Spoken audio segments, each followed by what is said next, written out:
Today we are stepping into a courtroom moment that starts calm but quickly hints at deeper trouble beneath the surface.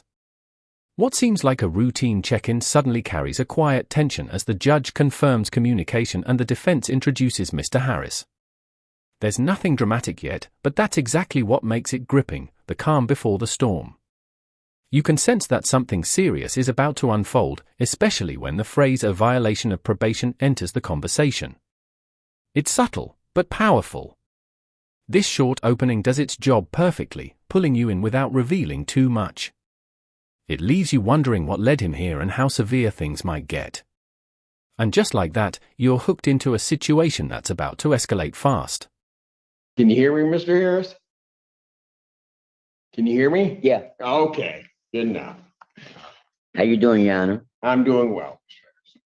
Good afternoon, Assistant Public Defender Lauren Perny on behalf of Mr. Harris. Mr. Harris, can you state your name for the record, please? Edward Harris.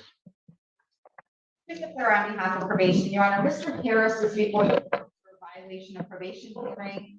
Mr. Harris is in violation of the terms ordered by this court. In that, he owes a balance of $1,095, having made no payment. He failed to report to probation as directed. He failed to provide proof of substance abuse treatment and failed to complete or provide proof of a mental health assessment. Mr. Harris additionally has had new police contact with a new case being filed or submitted to the prosecutor's office. Your Honor, that alleged date of offense was May 3rd, 2025, with the requested charges of larceny in a building. Probation is also aware that Mr. Harris has in violation of probation hearings out of circuit court. That's going to be addressed there. It's my understanding from the felony probation office that he's likely to serve jail time in those matters. Given all of the circumstances, probation is recommending that Mr. Harris serve 365 days in jail with credit for 88 days that he served the balance. He completed the in-jail MRT program for the court to consider early release upon completion of that, waiving all other terms except his financial obligations and discharging him from probation. You know, I did have a chance to speak with Mr. Harrison, Ms. Pilara about this. I'm going to ask for an adjournment of this hearing, actually, to see what happens both on the felony case, as well as I would like to get some documentation from Mr. Harris's caretaker, his sister. He's been having pretty significant memory issues. He had an aneurysm earlier this year, and I want to make sure that if that could have an impact on the sentence, the court and probation has that information, and to see if felony probation has that information as well. I mean, frankly, Your Honor, if I ask Mr. Harris if he's been diagnosed with dementia or Alzheimer's, he doesn't remember. So he's been having some memory issues, and like I said, his sister is his full-time caretaker. So I just would like a chance to speak with her more, to know more about what's going on with him.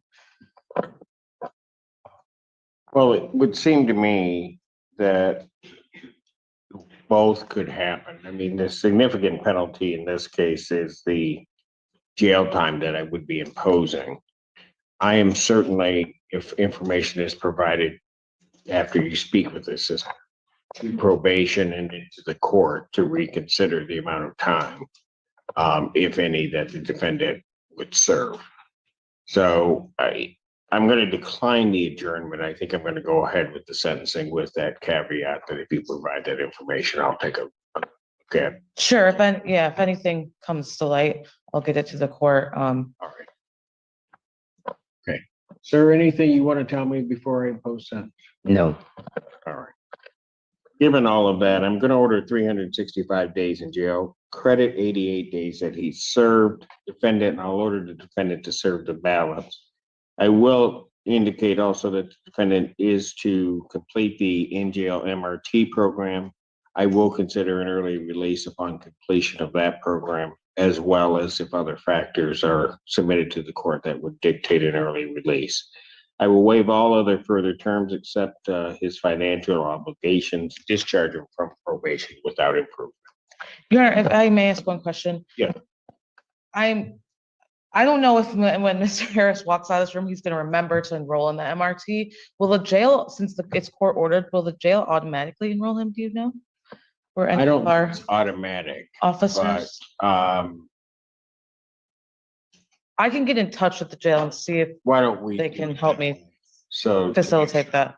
Okay. Okay. we'll do it that way. Okay, thank you. This is where the pressure starts building and the reality of the situation becomes impossible to ignore. The court lays out multiple violations, unpaid balances, missed reports, and even new criminal charges, stacking the weight against Mr. Harris. But then comes a twist that shifts everything. His defense reveals serious medical concerns, including memory loss after an aneurysm. Suddenly, this isn't just about accountability, it's about capacity and fairness. There's a real question hanging in the air: is he fully aware of his actions? Despite this, the judge remains firm, denying any delay and pushing forward. The tension peaks when the sentence is delivered, 365 days in jail. It's a moment that feels heavy, especially knowing his condition might limit his understanding of it all. Thank you. Thank you. You take care of yourself, sir. Okay. Walker, who is approaching. Hi. Please state your name for the record, ma'am. Sherry Walker. All right. Teresa Claire on behalf of probation. Your Honor, Ms. Walker is before the court for a violation of probation hearing. Ms. Walker is in violation of the terms ordered by the court in that she owes a balance of $1,218.78. She failed to do a substance abuse assessment and or treatment. She failed to complete a mental health assessment and or food and treatment. She failed to complete 25 hours of community service, failed to report to probation as directed, and has 4 new pending criminal cases, one being a possession of drug paraphernalia, a retail fraud, second degree, another possession of drug paraphernalia, a retail fraud, first degree, second offense, and a retail fraud, second degree, second offense. All of those incidences happened after being placed on probation. Given Ms. Walker's non-compliance with the probation and her failure to follow through, probation is recommending that Ms. Walker serve 365 days in jail with credit for 13 days served to date to serve the balance that she completed in jail farm program with consideration of early release upon completion, waive remaining terms, accept her financial obligations, and discharge her from probation. Thank you, Your Honor. I did have the opportunity to meet with Ms. Walker and discuss these violations of probation with her, as well as the jail recommendation. We do acknowledge and admit to the alleged violations, and I would ask to argue against the jail recommendation, however, when appropriate. All right. Admits the violation. Yes, Your Honor. All right, go ahead. So, Your Honor, I was able to have a very long, meaningful conversation with Ms. Walker. And first off, she does want to apologize to the court that she did not complete the terms as ordered on probation. And she does acknowledge that she currently has some pending cases, and I do not want to comment on those as they are still pending, outside to point out that it is my understanding they are all non-assaultive allegations. My client does reside in Ypsilanti by herself. She receives Section 8 housing. Ms. Walker states to me that prior to her receiving Section 8 housing a year and a half ago, she was a resident of the Delana Center. Since receiving this housing, her life has changed in a lot of positive ways, including that she has potential work at a laundromat actually down the street here. She is a caregiver for her mother, who resides in Ypsi. Her mother is 83 years old and is unable to really get around. My client is also engaged at the Hope Clinic on Harriet Street and has even spoken to people there about the possibility of potentially volunteering. My client is very concerned that a year in jail, of course, would leave her likely losing her Section 8, as well as then her current apartment that she's been in for a year and a half. She even stated to me she thinks the TV and the lights are still on at home, and she's concerned about paying rent, which Your Honor's aware is on is usually due on the 1st. In her case, it certainly is that she has to pay her portion of the Section 8. My client states to me that she came into custody when her name was ran and she was picked up. And she states to me that she does not believe any new charges are coming from that police contact. Ultimately, I'm asking the court to consider discharging Ms. Walker from probation without improvement. Closing out this case and not imposing the jail time so that she can maintain her housing. Miss Walker's case unfolds with even more violations and multiple new charges, painting a difficult picture right from the start. But what truly stands out is her story. She talks about rebuilding her life, securing housing, caring for her elderly mother, and trying to stay on track. Then comes her heartfelt plea, raw and unfiltered, where she admits her mistakes but begs for one more chance. She offers to comply with anything just to avoid losing everything she's worked for. It's deeply human and hard to ignore. Yet, the judge focuses on her past non-compliance and ultimately delivers the same harsh sentence, 365 days. It's a powerful, emotional ending that leaves a lasting impact. Ma'am, is there anything you want to tell me before I impose sentence? Yes, sir. How you doing?